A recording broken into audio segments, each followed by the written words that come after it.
हाँ, कह रहा है कि at some moment two giant planets Jupiter and Saturn of the solar are in the same line as seen from the earth. Find the total gravitational force due to them on a person of the mass 50 kilogram on the earth.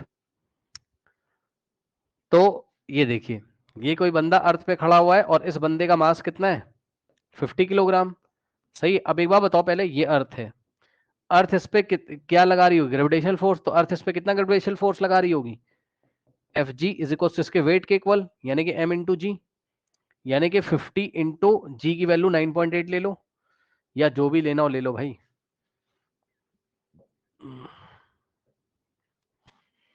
जी की value ले लो 9.8 है ना, या 10 ले लेते हैं ना, 10 ले लो भाई, आसानी से हो जाएगा ना सवाल, या 9.8 ही ले लो, कोई दिक्कत नहीं।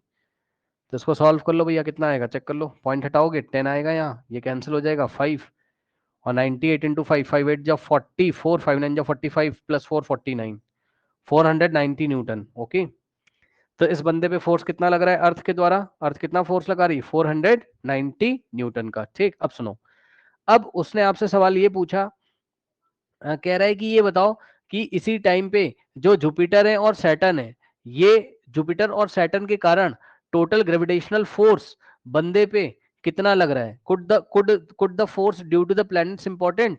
देखते हैं भाई, देखते हैं, कैलकुलेट करके देखते हैं।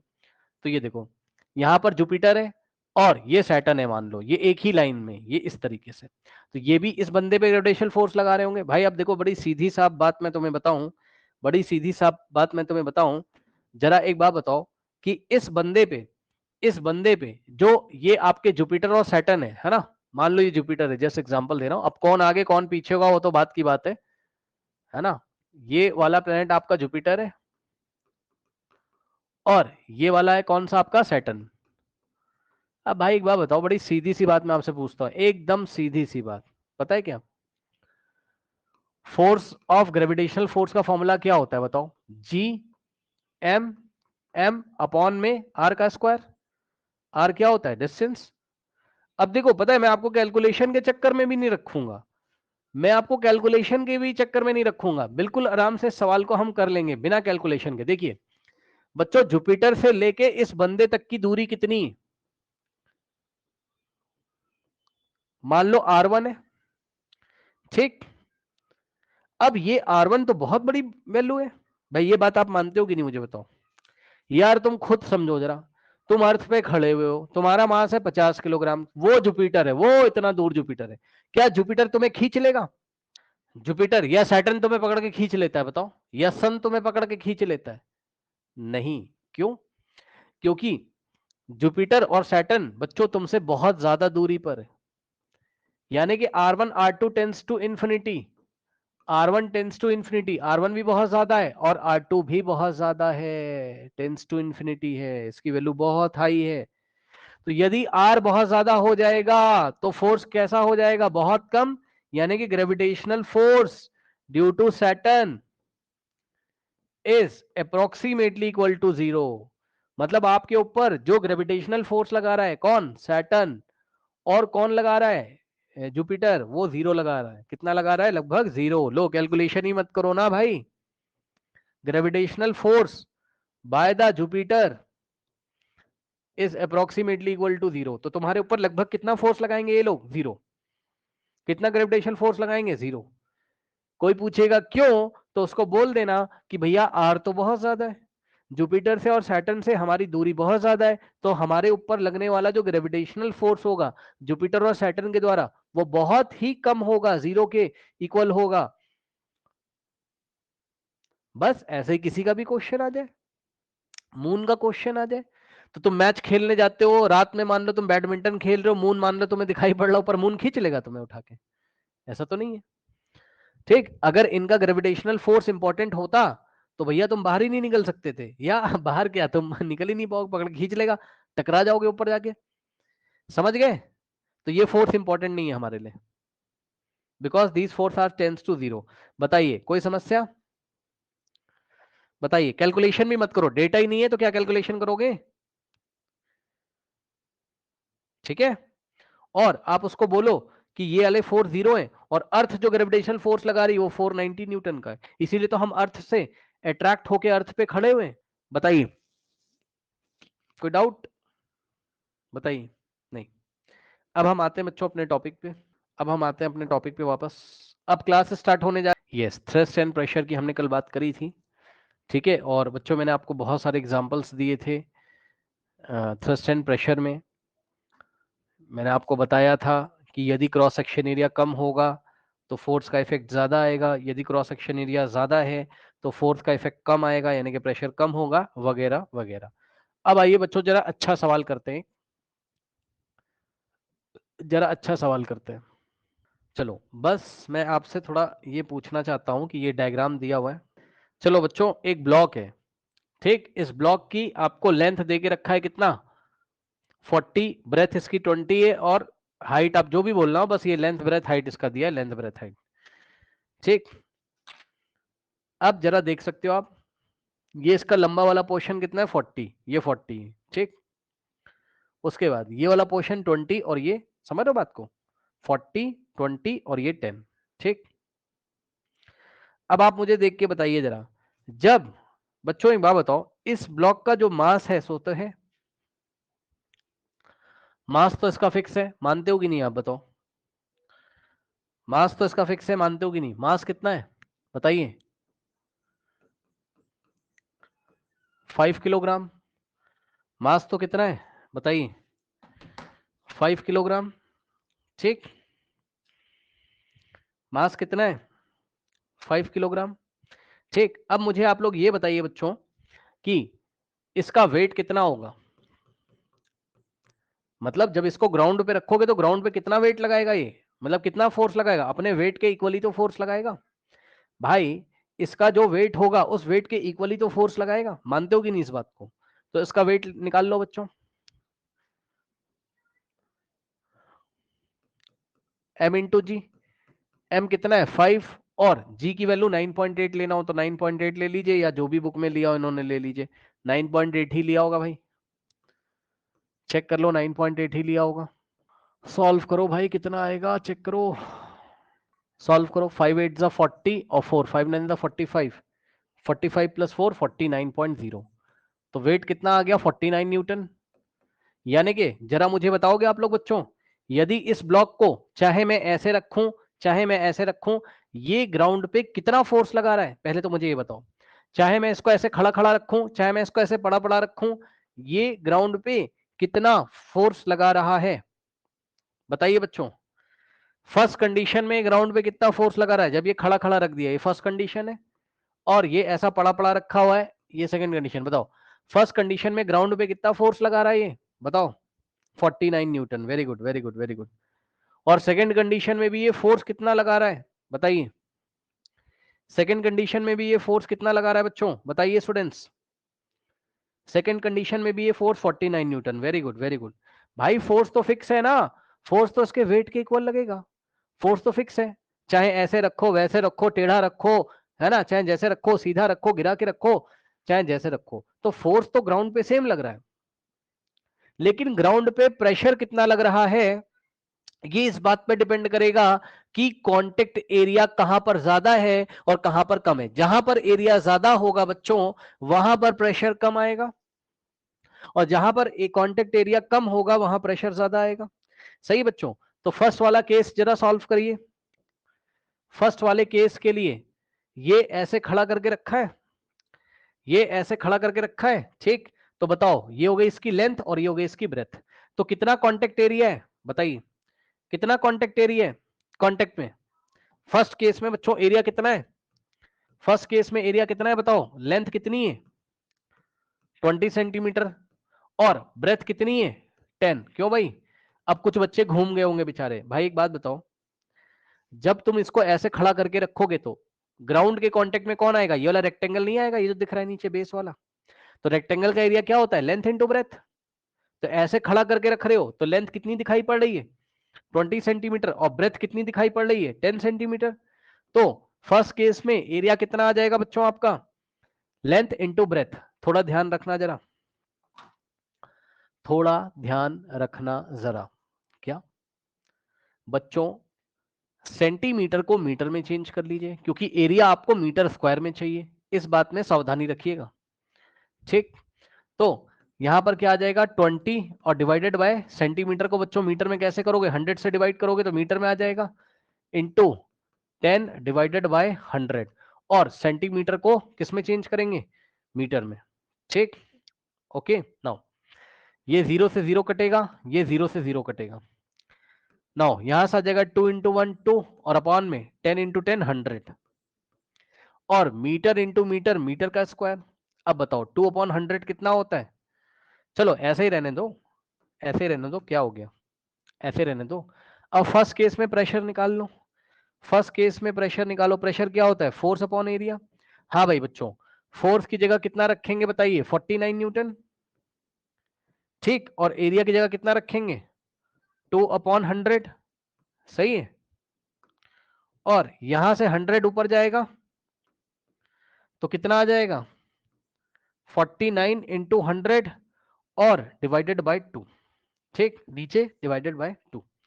नाउ अब देखिए, अब इसको सॉल्व कर लीजिए। तो कैसे सॉल्व करोगे, 2 1 जा एंड 5 0 50, तो यहां से कितना आ जाएगा, 5 9 जा 45, और 4 5 4 जा 20 प्लस 4 24, और 0।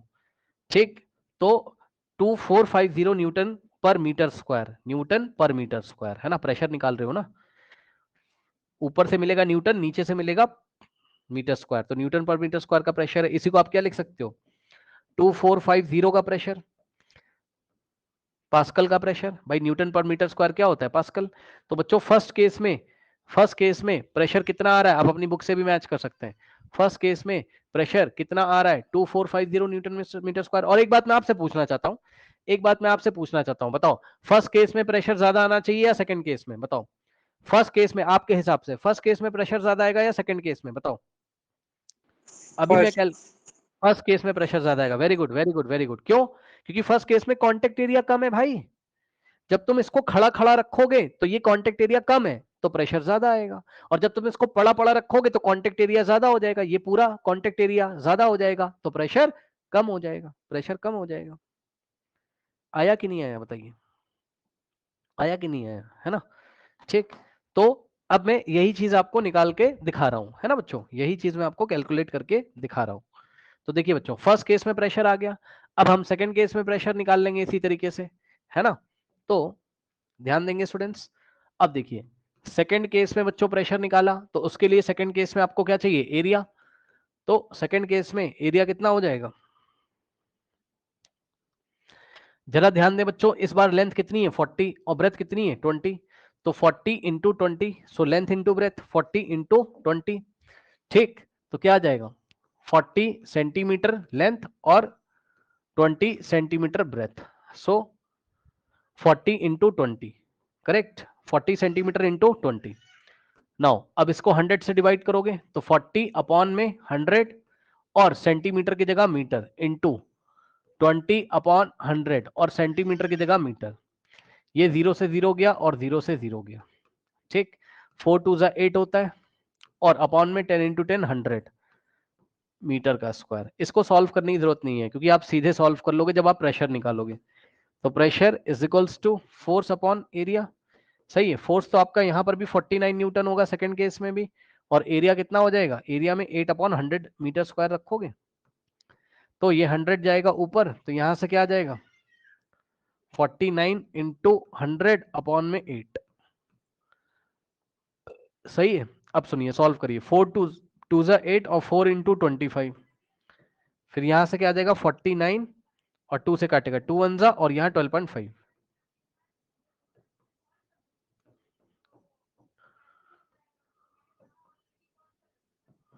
ठीक, 49 इंटू 12.5,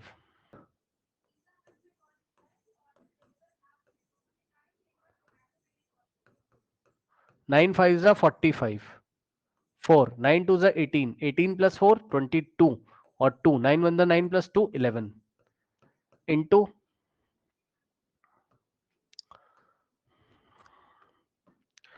4 5 जा 20, और 2 4 2 जा 8 प्लस 2 10, और 1 4 1 जा 4 प्लस 1 5,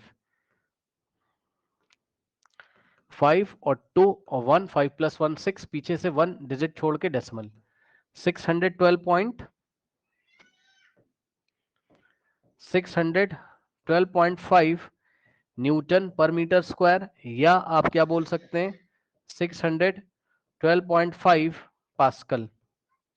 ठीक है, इतने पास्कल का प्रेशर लगेगा। तो फर्स्ट केस में प्रेशर ज्यादा है क्योंकि फर्स्ट केस में एरिया आपका कम है। 2/100 एक छोटी क्वांटिटी होती है और 8/100 बड़ा होता है। यदि आपको सॉल्व करके देखना, आप सॉल्व करके देख लो।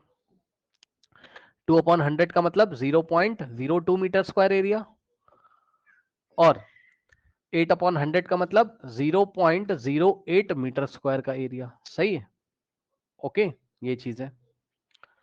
तो सेकंड केस में 0.08 एरिया ज्यादा है तो प्रेशर कम हो गया। और मैंने बुक की तरह एरिया को सॉल्व नहीं किया भाई, डेसिमल में कौन सॉल्व करेगा यार, हमें तो प्रेशर निकालना है। तो इसलिए मैंने 8/100 छोड़ दिया, क्योंकि एक ही बार मैं कैलकुलेशन यहीं पे कर लूंगा ना, मैं 10 बार कैलकुलेशन क्यों करूंगा।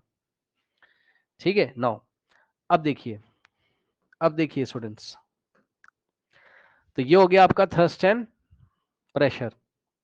अब देखो बच्चों, अब देखो, अब जो नेक्स्ट टॉपिक है आपका, ठीक है, जो नेक्स्ट टॉपिक है बच्चों, वो क्या है देखते हैं हम। वो क्या है, प्रेशर इन लिक्विड्स। ओके, तो all liquids and gases are fluids. ठीक है, और liquids and gases are fluids. Okay, सभी लिक्विड और गैसेस क्या होती हैं, फ्लूइड्स होते हैं। फ्लूइड क्या करता है बच्चों, जो फ्लो कर सकते हैं। फ्लूइड क्या होते हैं, जिनके मॉलिक्यूल्स फ्लो करके एक जगह से दूसरे जगह जाते हैं। फ्लूइड्स क्या होता है, अगर आप नोट करना चाहें तो नोट कर सकते हैं। फ्लूइड्स क्या होते हैं,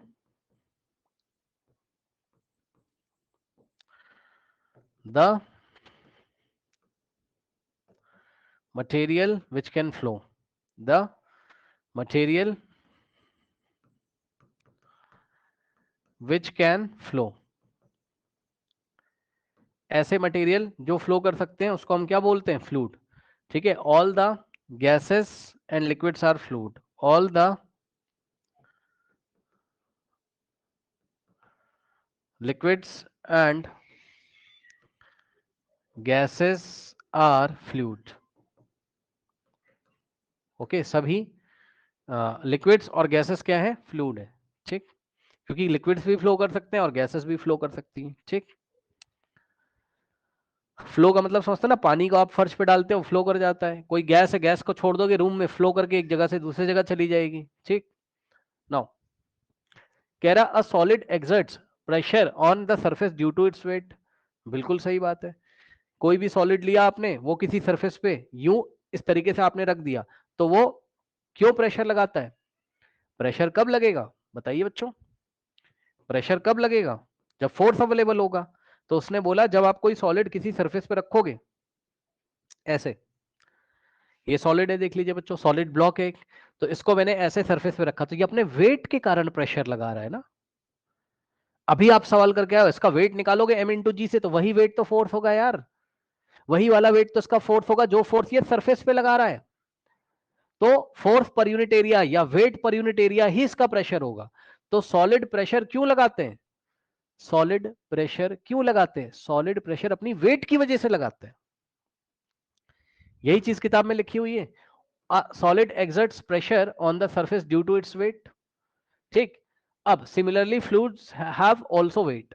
फ्लूइड का भी तो भाई वेट होगा, मानते हो कि नहीं, फ्लूइड का भी तो कुछ ना कुछ वेट होगा। भाई 1 किलोग्राम की गैस है, 2 किलोग्राम की गैस है, 3 किलोग्राम का पानी है। ठीक है, तो फ्लूइड का भी कुछ ना कुछ मास होता है, तो उसका भी m इंटू जी से वेट आ जाएगा। तो वही कह रहा है वो, कह रहा है similarly fluids have weight and they also exert pressure on the base and walls of the container in which they are enclosed. Pressure exerted in any confined mass of fluid is transmitted undiminished in all direction. अब ये देखिए, ये बड़ी मजेदार बात इसने बच्चों बता दी है, यही आपको थोड़ा सोचना है इसके बारे में। पता है क्या है बच्चों, देखिए जो बात इसने लिख दी ना, बड़ी मजेदार बात लिख दी है, थोड़ा ध्यान लगाइएगा बच्चों, बहुत इंपॉर्टेंट बात इसने लिखी है यहां पर। कह रहा है कि जो फ्लूइड्स होते हैं वो भी एक्सर्ट करेंगे प्रेशर, कहां पर, on the base and walls of the container. बच्चों एक मग ले लीजिए, मग, मग समझते हो, मग जिसमें पानी रखते हो आप, ठीक, मग से नहाते हो आप, ये ऐसे एक मग ले लीजिए और इस मग में आप लिक्विड भर दो, पानी। अरे पानी भर दो यार, क्या दिक्कत है, पानी भर दो या कोई भी फ्लूइड भर दो, ऑयल भर दो, केरोसिन ऑयल भर दो, मिट्टी का तेल भर दो, कुछ भर दो। बच्चों पता है खास बात क्या है? खास बात क्या है पता है? खास बात क्या है? जो फ्लूइड होते हैं बच्चों, ये हर एक डायरेक्शन में प्रेशर लगाता है। ये मजेदार चीज है, समझिएगा बच्चों। ये जो पानी आपने रखा है इसमें, ये पानी मग की जो वॉल है, दीवार है, सोचो सोचो सोचो, अरे भाई मग एक ले आओ, इसमें पानी भर लीजिए, तो ये मग की दीवारों पे भी प्रेशर लगाएगा, ऐसे ऐसे दीवार की वॉल पे, इसके बेस पे भी लगाएगा। तो जो फ्लूइड होता है बच्चों, वो हर एक डायरेक्शन में प्रेशर लगाता है, याद रखिएगा। ये बड़ी मजेदार चीज है। आपने एक चीज देखी, मैंने आपको अभी तक ये नहीं बताया कि प्रेशर स्केलर होता है कि वेक्टर होता है और बताऊंगा भी नहीं, क्योंकि पता ये एक तरीके की टेंसर क्वांटिटी होती है। कब पढ़ेंगे सर? कभी नहीं पढ़ोगे ये तभी पढ़ोगे बच्चों जब आप फिजिक्स में एमएससी कर रहे होगे, मास्टर्स। प्रेशर स्केलर है या वेक्टर है, इसके बारे में कोई चर्चा नहीं कर रहा है, देख लीजिए एनसीईआरटी। बड़ा डिफिकल्ट अजीब टाइप का टॉपिक है, देखा आपने कि नहीं? क्योंकि अब देखो बड़ा मजेदार चीज है, जब सॉलिड रखा था, समझिए देखें कितना बढ़िया है, देखिए जब सॉलिड रखा था, नहीं कोई स्केलर स्केलर नहीं भाई, ये किसने कह दिया? मैं कहां कह रहा हूं स्केलर क्वांटिटी, तुम अपने मन से कह रहे हो। मैं तो कुछ कह ही नहीं रहा हूं भाई मैं तो कह रहा हूं प्रेशर तो तुम एमएससी में पढ़ोगे कि स्केलर है कि वेक्टर है, वो टेंसर क्वांटिटी होता है, स्पेशल टाइप की क्वांटिटीज होती हैं, और उसको समझने के लिए स्पेशल टाइप की मैथमेटिक्स पढ़नी पड़ती है, तब समझ में आएगा स्केलर है कि वेक्टर है कि क्या है ना? थोड़ा अंदाजा लगा लो। जब तुमने सॉलिड रखा तब तुम कह रहे हो सर प्रेशर नीचे, वाह भाई। और जब तुम लिक्विड लिक्विड लेके चल रहे हो मग में, तब तो तुम कह रहे हो सर लिक्विड ना, सर सर लिक्विड इसकी वॉल पे भी प्रेशर लगा रहा है, इसकी दीवारों पे प्रेशर लगा रहा है, सर बेस पे भी लगा रहा है। ये कौन सी बात हो गई यार? ये तो होता ऐसा ही है, प्रेशर ऐसा ही लगाता है लिक्विड, कंटेनर की वॉल पे भी लगा रहा है, नीचे बेस पे भी लगा रहा है, सही है। तो इसमें मैं मना नहीं कर रहा हूं, तभी तो कंफ्यूजन है, तभी तो आप इसको स्केलर या वेक्टर में डिवाइड नहीं कर सकते हो क्योंकि सॉलिड के केस में वही प्रेशर कहाँ लग रहा है? सरफेस पे नीचे लग रहा है। और लिक्विड जब तुम ले रहे हो तो लिक्विड के द्वारा लगाया गया प्रेशर तुम कह रहे हो सर हर एक डायरेक्शन में है। ये देखिए बच्चों, इसमें लिक्विड रखा है, अब जो लिक्विड का प्रेशर है ये बड़ा मजेदार होता है, ये हर एक डायरेक्शन में लगा रहा है। ये कंटेनर की वॉल पे इधर भी इधर भी इधर भी, अंदर कंटेनर की दीवार है ना भाई, तो दीवार पे इधर भी इधर भी इधर भी, और नीचे भी लगा रहा है, ऐसे बेस पे भी लगा रहा है। इसीलिए एनसीईआरटी प्रेशर के बारे में कुछ ऐसा नहीं बताती कि वो स्केलर है कि वेक्टर है, बाद में पढ़ेंगे। ये एक तरीके की टेंसर क्वांटिटी होती है, अजीब तरीके से बिहेव करती है कुछ क्वांटिटीज, ठीक है, जिनको हम टेंसर क्वांटिटी बोलते हैं। इलेक्ट्रिक करंट भी वैसा ही है, उसके पास भी कभी आपको लगेगा डायरेक्शन है, कभी आपको लगेगा डायरेक्शन नहीं है, कभी आपको लगेगा इसकी डायरेक्शन इधर है, फिर उसकी, तो वो सब नहीं, छोड़ो। इसीलिए अभी हम अपने ये वाले बच्चों कॉन्सेप्ट पे आते हैं। कॉन्सेप्ट क्या है? कह रहा pressure exerted in any confined mass of fluid, any confined mass of fluid का मतलब ये देखिए, ये कंफाइंड मास मतलब जो एक निश्चित रीजन में रहता हो, जो एक निश्चित स्पेस में रहता हो। ये देखिए बच्चों, इतने स्पेस में लिक्विड है इसमें, ठीक। तो कह रहा है is transmitted undiminished in all direction. इस लाइन का मतलब है ये सभी दिशाओं में प्रेशर लगाता है। हाँ मैं भी तो कह रहा हूं, मैं भी तो कह रहा हूं, ये कंटेनर की ये वाली वॉल पे भी लगा रहा है, इधर भी लगा रहा है, इधर भी लगा रहा है, इधर भी, ये नीचे वाले बेस पे भी प्रेशर लगा रहा है। और इसी प्रकार से यदि आप कोई गैस सिलेंडर ले लेंगे, जरा ध्यान देना बच्चों, यदि आप कोई गैस सिलेंडर ले लेंगे तो बच्चों ये गैस का जो सिलेंडर है,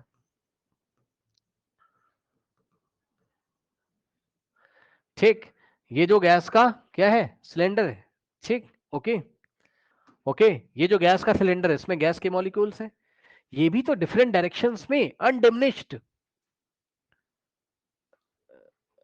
इसका भी तो प्रेशर जो है वो अनडिमिनिश्ड इन ऑल डायरेक्शन। देखो इस लाइन थोड़ा डिफिकल्ट लिखा हुआ है, बस ये कहना चाहते हैं हर डायरेक्शन में प्रेशर लगा रहा है। ये सिलेंडर यदि बंद है, आपके घर में जो एलपीजी सिलेंडर है उसमें मॉलिक्यूल इधर भी प्रेशर लगा रहे हैं, इधर वाली वॉल पे भी लगा रहे हैं, नीचे भी लगा रहे हैं, ऊपर जो उसका सरफेस है जो ऊपर से क्लोज है उस पर भी लगा रहे हैं, हर डायरेक्शन में लगाते हैं फ्लूइड प्रेशर। अगर तुम्हें अभी भी भरोसा नहीं है तो तुम पानी में तैरने चले जाओ, अंदर पानी में डूब जाओ, अंदर जाके तैरो नहीं, पानी में डूब जाओ। यदि कोई व्यक्ति पानी में डूब जाए तो सोचिए, जस्ट समझाने के लिए बता रहा हूँ, है ना, ऐसा कोई फिजिक्स इसमें नहीं बता रहा हूँ मैं, एक बात जस्ट कॉमन बात बता रहा हूँ। ये बंदा मान लो पानी में डूबा हुआ है, ठीक, तो इस पे यहाँ पानी भरा हुआ है ना ऐसे करके,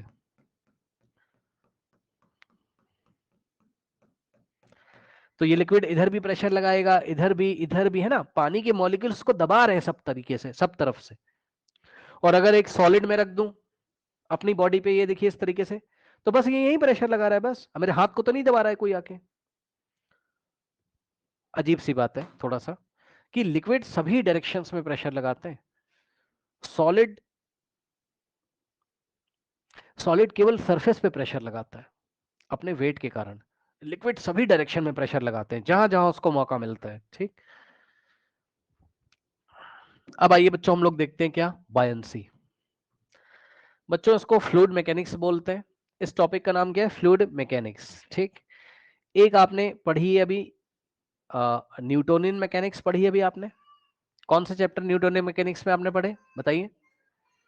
मोशन पढ़ा, force and laws of motion पढ़ा आपने, ग्रेविटेशन भी न्यूटोनियन मैकेनिक्स का ही चलिए पार्ट है, वर्क एंड एनर्जी पढ़ोगे बच्चों न्यूटोनियन मैकेनिक्स में, ये फ्लूइड मैकेनिक्स है। ये हम डिटेल में कब पढ़ेंगे सर, क्लास 11th में ये हम डिटेल में पढ़ेंगे। अभी बहुत शॉर्ट शॉर्ट है, पढ़ लेते हैं। 11th में डिटेल में पढ़ाएंगे, डिटेल मतलब बहुत डिटेल में, इसके सवाल भी होंगे, न्यूमेरिकल भी होंगे, बहुत सारी चीजें होंगी।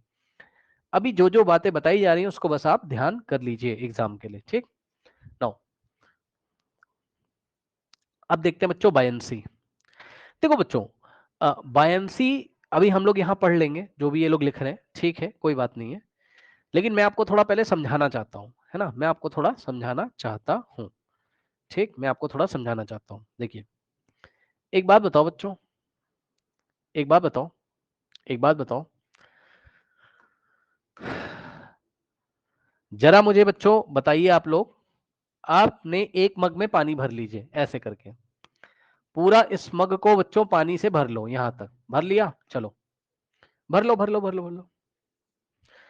मान लो ये मेरा मग है पूरा पानी से भरा हुआ, अब इसको एक बार मैं हवा में उठाऊंगा, हवा मतलब ये हवा, अरे यार हवा में ये हवा है और क्या, ठीक। ये इसको मैंने ऐसे हटाया, तो बच्चों एक बार मैंने इस मग को पकड़ा एयर में, और एक बार यही पानी भर के मैं बकेट में डालूंगा, ये बकेट है, बाल्टी है, पानी की बाल्टी है, बकेट, ठीक, ये पानी की बकेट है, और इसमें यही मग मैंने डाला, और मैंने एक बार इसको यहां पकड़ा पानी के अंदर और एक बार हवा में पकड़ा, बताओ मुझे मग भारी कब लगेगा, बताइए बच्चों, आप अपना खुद करके देख लो यार। उसी मग, वही मग है, पानी उसमें पूरा भरा हुआ है, उसी मग को हवा में एक बार पकड़ लीजिए ऐसे, तब आपको ज्यादा भारी लगेगा, या या या बकेट में डाल के पकड़े रहोगे तब भारी लगेगा, बताइए भारी कब होता है मग, अपने एक्सपीरियंस से बताइए, मग भारी कब होता है, कभी करके ही नहीं देखा है क्या, एयर में सर। कहां पर, एयर में, यस यस यस, बिल्कुल सही बिल्कुल सही। अब सुनो ध्यान से, एयर में ज्यादा भारी होगा भाई, सर क्यों सर, आइए बताते हैं आपको। बच्चों एयर में इसका वेट कहां लग रहा है, डाउनवर्ड। अब बोलेगा सर वेट सर कैसे निकाला, अरे एम इंटू जी से निकालोगे यार, और कैसे निकालोगे, है ना। मान लो इसका मास कितना है पानी का टोटल, 1 किलोग्राम, या दो, अरे जो मानना मान लो यार, 2 किलोग्राम मान लो, मान लो इसका मास कितना है, 2 किलोग्राम, तो एम इंटू जी से इसका वेट कितना आएगा बच्चों बताइए, 2 इंटू, और जी की वैल्यू 10 ले रहा हूं, अरे जी की वैल्यू 10 ले रहा हूं यार कैलकुलेशन को इजी करने के लिए, भाई हमें तो कॉन्सेप्ट समझना है। 20 न्यूटन का वेट नीचे लगेगा, ठीक, 20 न्यूटन का वेट नीचे लगेगा, 20 न्यूटन का वेट नीचे लगेगा, ठीक, ओके। अब इधर देखो जरा ध्यान से बच्चों, ध्यान से सुन, जब आप इसको पानी में डालते हो तब तो आपको 20 न्यूटन महसूस नहीं होता है, उससे कम महसूस होता है, यानी कि जरा मुझे ध्यान से बताओ बच्चों, ध्यान से जरा मुझे बताओ, अगर हवा में 20 न्यूटन का वेट मुझे लग रहा था बहुत भारी है, लेकिन पानी की बकेट में जब डाल दिया तो ये हल्का क्यों लग रहा है, सुनो, जरूर इस 20 न्यूटन को कोई अपोज कर रहा है, इस बात को आप मानते हो कि नहीं मानते हो? भाई खुद सोचो ना, भाई ये मुझे 20 न्यूटन से हल्का क्यों लगेगा? 20 न्यूटन ऐसे लग रहा है, तो जरूर उस 20 न्यूटन को कोई अपोज कर रहा है ऊपर की डायरेक्शन में। वेट तो इसका कितना था? एक बार फिर से बकेट बना ले बच्चों, समझाने के लिए आपको समझाने के लिए आपको। देखो फिगर भाई गंदा ना हो, इसलिए मैंने पानी वानी नहीं भरा हुआ है, पानी भरा हुआ है, आप समझ जाना, इसमें पानी भरा है और ये मग है। वेट कहां लग रहा है? नीचे। कितना वेट है? 20 न्यूटन। अब बच्चों ऊपर की तरफ भी एक फोर्स लगता है जो पानी के द्वारा लगाया था। सुन लो ध्यान से, सुन लो ध्यान से। जब किसी फ्लूइड में तुम किसी बॉडी को पार्शियली इमर्स करोगे या टोटली इमर्स कर दोगे, सुन लो भाई ध्यान से। जब किसी फ्लूइड के अंदर तुम किसी ऑब्जेक्ट को चाहे पार्शियली इमर्स कर दो चाहे टोटली इमर्स कर दो, पार्शियली का मतलब चाहे थोड़ा सा डुबा दो और चाहे पूरा डुबा दो, तो जिस फ्लूइड के अंदर तुमने इसको डुबाया है ना, बताओ इस मग को कौन से फ्लूइड के अंदर डुबाया है? पानी के अंदर।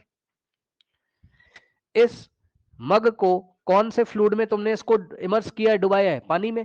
तो पता है जिस फ्लूइड में तुम इसको इमर्स करते हो, फ्लूइड एक बाइंड फोर्स लगाता है ऊपर की डायरेक्शन में। सुन लो बच्चों, तो यहां ऊपर की डायरेक्शन में क्या लगा है? एक बाइंड फोर्स लगा है। कौन सा फोर्स है? स्पेलिंग देख लीजिएगा, बी यहां से याद कर लेना, BUOYANT। एक बाइंड फोर्स लगा जिसको शॉर्ट में मैं BF बोलूंगा, ठीक। तो बच्चों यहां BF फोर्स कितना लगा है बाइंड फोर्स लिक्विड के द्वारा? मान लो 5 न्यूटन। अब मुझे ये बताओ जरा, फिर से भाई ध्यान सुनो, वेरी इंपॉर्टेंट टॉपिक है, वेरी इंपॉर्टेंट टॉपिक है। ऊपर की डायरेक्शन में कौन सा फोर्स लगा है? Buoyant force. किसने लगाया? फ्लूइड ने लगाया। कौन से फ्लूइड ने लगाया? जिस फ्लूइड के अंदर तुमने ऑब्जेक्ट को डुबाया है। ऑब्जेक्ट कौन है? मग है जिसमें पानी भरा हुआ है। और बकेट में कौन सा फ्लूइड था? बताइए बच्चों, जल्दी से मुझे बताइए, ये बकेट में कौन सा फ्लूइड था? नाम बताओ उसका। वाटर। बकेट में, हाँ, पानी था। जरा ध्यान कर लेना भैया, ये बड़ा डिफिकल्ट लास्ट वाला टॉपिक है, ठीक है। फ्लूइड कौन सा था? वाटर। तो जरा मुझे बताइए कि बायंट फोर्स कौन लगाता है? फ्लूइड लगाता है। बायंट फोर्स कौन लगाता है? फ्लूइड लगाता है। किसके ऊपर लगाता है? जिस ऑब्जेक्ट को डुबाया गया उसके ऊपर लगाता है। कौन सी डायरेक्शन में लगाता है? अपवर्ड डायरेक्शन में लगाता है। बायंट फोर्स की डायरेक्शन क्या होती है? अपवर्ड। अपवर्ड। वेट कहां लगता है? डाउनवर्ड। बायंट फोर्स कहां लगता है? ऊपर। वेट क्यों आया? ग्रेविटेशनल फोर्स की वजह से। वेट क्यों आया? M×G, ग्रेविटेशनल फोर्स की वजह से। बायंट फोर्स क्यों आया? बायंट फोर्स क्यों आया? लिक्विड की वजह से, फ्लूइड की वजह से।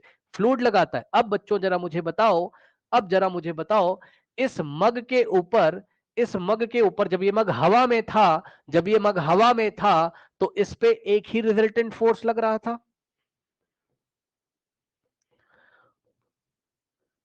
इसका वेट 20 न्यूटन डाउनवर्ड। मानते हो कि नहीं इस बात को? जल्दी मुझे बता दो बच्चों।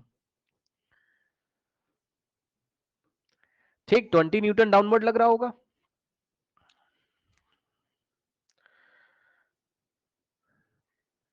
और जब तुमने इसको पानी में डुबाया, अब जरा बच्चों मुझे बताइए रिजल्टेंट फोर्स कितना लग रहा है? जरा बताएं बच्चों, अब रिजल्टेंट फोर्स कितना लग रहा है बच्चों? जरा देख के बताइए जरा, इस बॉडी के ऊपर रिजल्टेंट फोर्स कितना लग रहा है?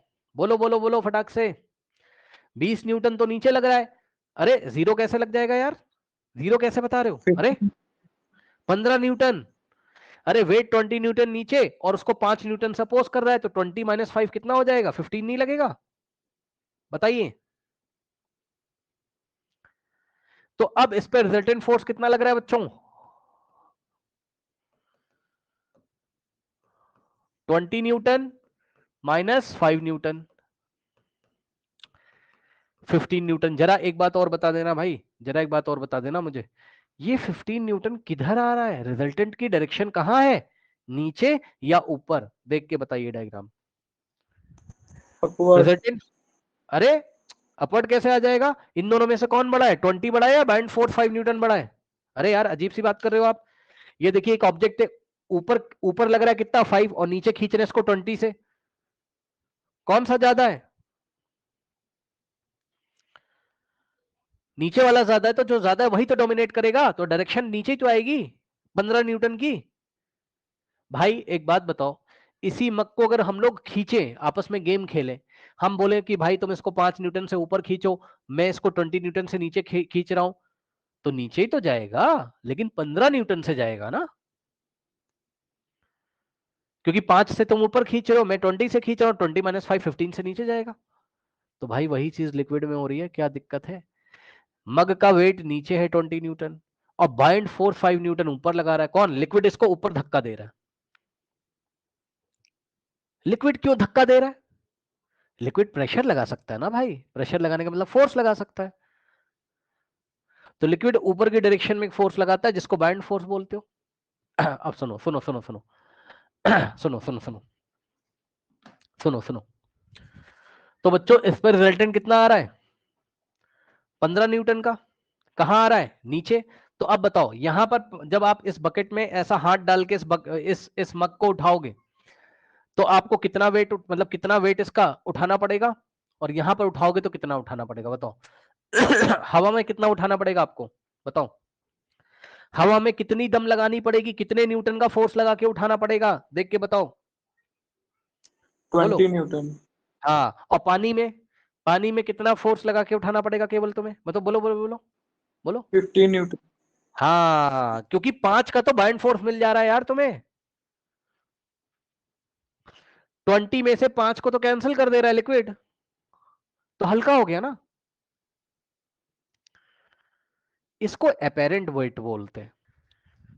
ये जो 15 न्यूटन निकल के आ रहा है ना, इसको अपेरेंट वेट बोलते हैं।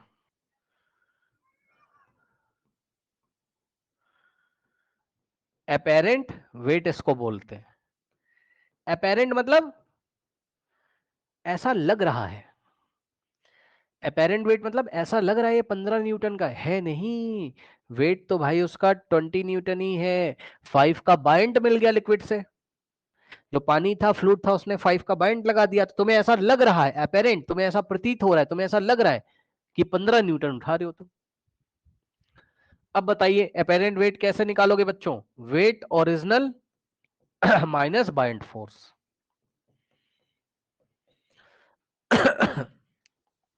अब सुनो, अब सुनो, अब कुछ बच्चों के मन में आएगा और आना चाहिए, बच्चे बोलेंगे सर एक बात बताओ सर, लिक्विड ऊपर फोर्स लगा रहा है?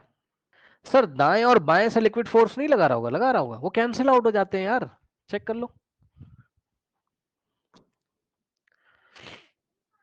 इधर से भी तो फोर्स लगा रहा होगा लिक्विड, फोर्स से मेरा मतलब है फोर्स पर यूनिट एरिया, यानी कि प्रेशर। यार फोर्स लगाने का मतलब ही है प्रेशर, मग का सरफेस एरिया भी तो है, तो फोर्स पर यूनिट एरिया क्या होगा? प्रेशर। इधर से प्रेशर आ रहा है, इधर से प्रेशर, एक मग को सोचो, मग को सोचो, मग को सोचो, ये मग है, इधर वाला प्रेशर इससे कैंसिल हो जाएगा, इधर वाला इससे कैंसिल हो जाएगा, लिक्विड भरा है ना इसके चारों तरफ, बाल्टी में पानी भरा हुआ है, इधर से भी लग रहा है, इधर से भी लग रहा है, इधर से, हाँ, तो ये सब इसको कैंसिल कर देने वाले, इसलिए मैं इनके बारे में नहीं पढ़ा रहा हूं आपको। इधर से जो प्रेशर लग रहा है और इधर से जो प्रेशर लग रहा है, ये सब कैंसिल कर दे रहे होंगे एक दूसरे को। तो अब बच्चे कहेंगे सर, सर नीचे से जो ऊपर की तरफ लग रहा है, कहां बताऊं, यहां बता दूं, ये मग पानी के अंदर है, सर कह रहे हैं सर ये वाला इससे कैंसिल हो जा रहा है, आप कह रहे हो, मैंने कहा हाँ, तो बच्चे कह रहे सर ऊपर से भी तो लग रहा होगा, हाँ लग रहा होगा, मैं मना नहीं कर रहा हूं, नीचे से भी लग रहा है, ऊपर से भी लग रहा है, तो सर ये ऊपर वाला नीचे वाला नहीं कैंसिल कर रहा है, नहीं, क्योंकि अलग अलग डेप्थ पे प्रेशर अलग अलग होता है, ये सब आपके सिलेबस में इतना डिटेल में नहीं, मैं आपको बता रहा हूँ भाई, आप खुद सोचिए जरा, आप खुद सोचिए कि जब बकेट में पानी है ऐसा अंदर और इसमें मग है, तो इसकी सरफेस से डेप्थ इतनी है और इसकी डेप्थ कितनी है सरफेस से, यहां, मतलब समझ लो, सरफेस से डेप्थ देखो, ऊपर वाला जो मग का सिरा है इसकी डेप्थ केवल इतनी और नीचे वाले सिरे की डेप्थ इतनी, तो जब डेप्थ ज्यादा होती है तो प्रेशर ज्यादा लगता है, तो मुझे बताइए ऊपर वाले सिरे पे ज्यादा प्रेशर लगेगा या नीचे वाले पे, बताइए, फिर से सुन लो मैं क्या कह रहा हूं, इसके सरफेस से डेप्थ देखो, पानी यहां तक भरा है बकेट में, इससे डेप्थ देखो, मग का ऊपर वाला जो सिरा है टॉप वाला, वो ज्यादा डेप्थ पे कि बॉटम वाला ज्यादा डेप्थ पे? बताओ कौन ज्यादा डेप्थ पे? बॉटम। बॉटम वाला। तो प्रेशर बताओ कहाँ ज्यादा लगेगा बेटा, बॉटम पे कि टॉप पे? जो ज्यादा डेप्थ पे होता है उसमें ज्यादा प्रेशर लगता है, अब बताओ। बॉटम पे। हाँ, तभी तो मैं पढ़ा रहा हूं। ऐसा नहीं कि ऊपर से, ऐसा नहीं कि ऊपर से प्रेशर नहीं लग रहा होगा, लग रहा है, मैंने वो पढ़ाया ही नहीं। क्योंकि ऊपर वाला प्रेशर कम होगा और नीचे से जो लग रहा है वो ज्यादा लग रहा है। अभी तो पढ़ाया था भाई, आज ही तो पढ़ाया था, लिक्विड सब डायरेक्शन में प्रेशर लगाता है। तो मग पे हर तरफ से प्रेशर आ रहा है, ऊपर से, नीचे से, दाएं से, बाएं से, सब जगह से। लेकिन ऊपर से जो प्रेशर आ रहा है वो कम और नीचे से जो प्रेशर आ रहा है वो ज्यादा। तो रिजल्टेंट प्रेशर कहां आएगा? ऊपर ही तो आएगा। तो जो रिजल्टेंट प्रेशर ऊपर आ रहा है यानी कि रिजल्टेंट फोर्स ऊपर आ रहा होगा, तो वही तो बाइंड फोर्स है यार, वही तो बाइंड फोर्स है। जो रिजल्टेंट फोर्स ऊपर आ रहा था वही तो बाइंड फोर्स है।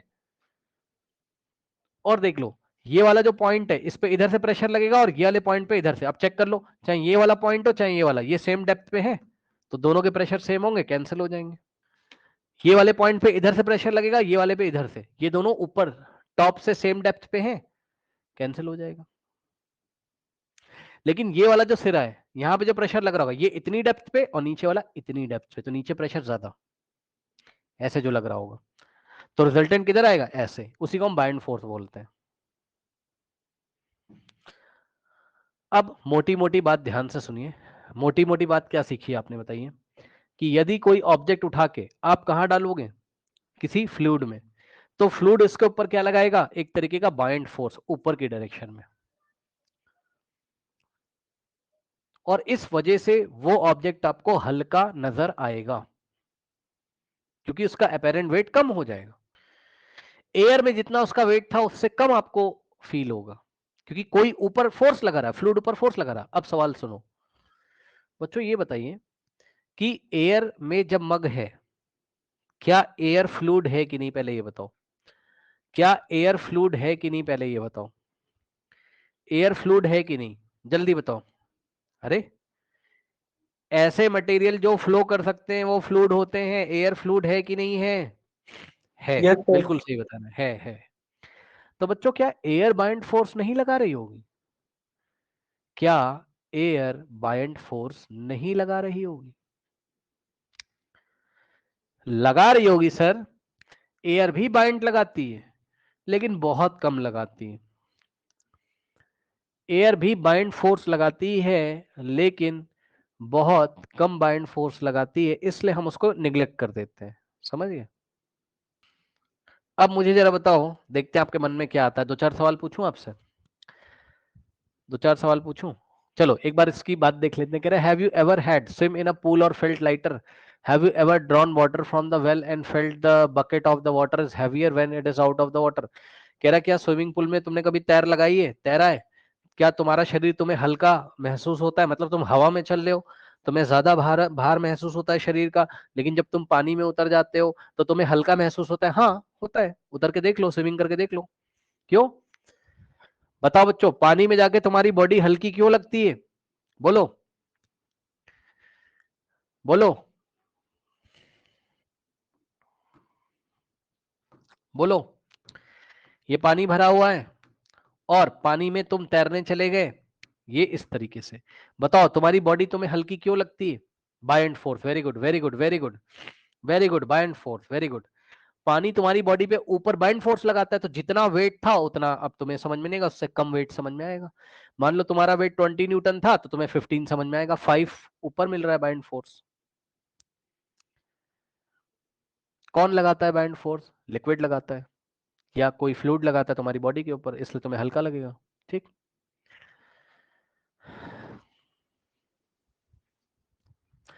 फिर कह रहे क्या कुएं से तुमने कभी पानी निकाला है?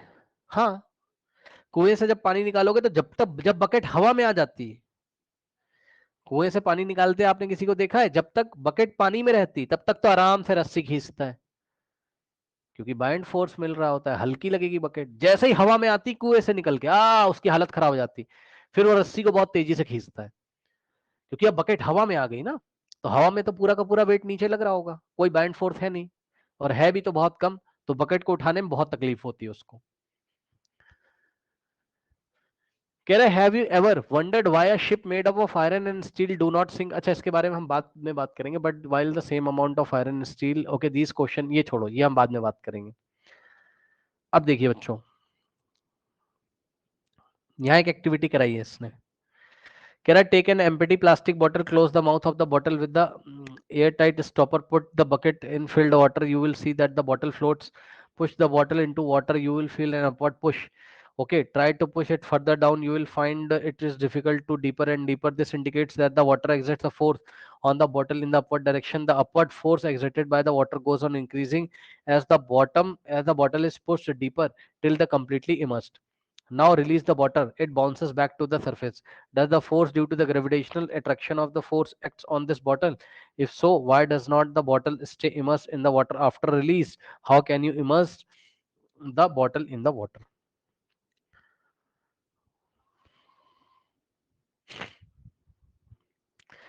कह रहा है एक खाली बोतल ले लो, ठीक, और उस खाली बोतल को, एक खाली बोतल ले लीजिए और उस खाली बोतल को पानी में कह रहा है डालो। आप बोतल को जब डालते हो पानी में तो आप ऐसा उसको बहुत प्रेशर लगाते हो तभी अंदर जाती है भाई। एक खोखली बोतल ले लीजिए, हॉलो बोतल जिसमें कुछ ना भरा हो, एयर भरी हुई बोतल को पानी में डाल के देखना कभी, तुम्हें परेशानी होगी, तुम्हें दबाना पड़ेगा ऐसा, तब नीचे जाएगा। क्यों क्यों क्यों? क्योंकि बाइंड फोर्स लग रहा है इस पे। और बोतल को जब अंदर तक ले जाओगे और छोड़ दोगे तो बोतल को झटका मिलेगा, बोतल ऐसे बाउंस बैक हो जाएगी, ये क्योंकि इस पे बाइंड सी लगती है, बाइंड फोर्स लगता है इस पे। क्या इस पे ग्रेविटेशनल फोर्स लग रहा है कि नहीं लग रहा है बताइए? क्या इस पे ग्रेविटेशनल फोर्स लग रहा है नीचे? हाँ, बट बहुत कम लग रहा है, बॉटल खाली है, तो बॉटल का मास बहुत कम है, तो वेट बहुत कम है, तो वेट बहुत कम है तो बाइंड फोर्स बहुत ज्यादा है। चलिए अब इस पे हम कल बात करेंगे।